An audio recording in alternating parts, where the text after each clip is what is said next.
सकाळच्या कामांमध्ये नाश्त्यासाठी जरा उशीरच झाला. मग आता काय जुगाड करावा म्हणून बनवायला घेतले पोहे. 1 वाटी पोहे मी स्वच्छ धुवून भिजवून घेतले. त्यानंतर एका कढईमध्ये 1 पळीभर तेल घालून घेतलं आणि त्याच्यामध्ये फोडणीसाठी जिरे आणि मोहरी एकत्रच टाकलं. त्यानंतर जिरे मोहरी थोडेसे तडतडल्यानंतर त्यामध्ये शेंगदाणे घातले. शेंगदाणे चांगले लाल होईपर्यंत तळून घेतले.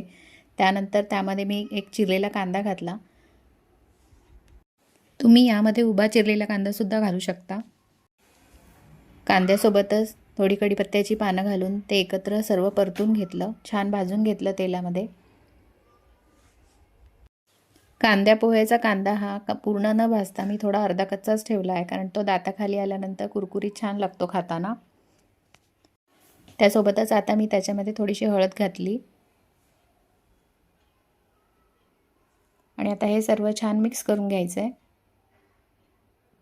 थोडा वेळ मंद आचेवरच हे परतायचं तेलामध्ये. त्यानंतर याच्यामध्ये मी मिरची घातलेली आहे. मिरची थोडी जास्त तिखट असल्यामुळे एकच मिरची घातलेली आहे.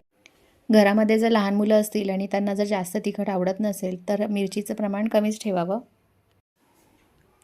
त्यानंतर मी कांद्यामध्ये चवीप्रमाणे मीठ घातलेलं आहे.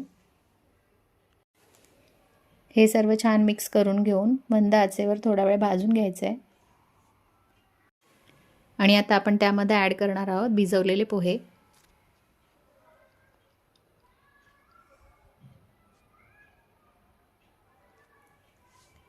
हे पोहे कांद्यामध्ये छान सर्व एकजीव करून मिक्स करून परतून छान एक अर्ध्या मिनिटासाठी ह्याला वाफ द्यायची आहे.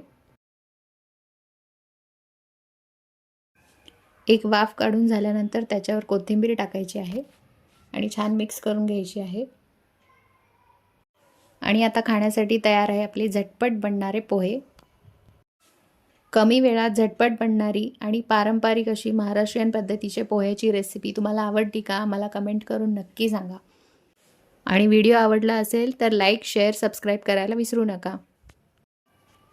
पोह्यावरून तुम्ही तुमच्या आवडीप्रमाणे बारीक शेवसुद्धा घालू शकता किंवा काही ठिकाणी फरसाण वगैरे सुद्धा घातलं जातं आणि त्याच्यासोबत एक लिंबाची फोड. मस्तच झाला तर नाश्त्याचा जुगाड. तर या सर्वजण पोहे खायला. भेटूया पुढच्या व्हिडिओमध्ये. तोपर्यंत सर्वांना बाय बाय.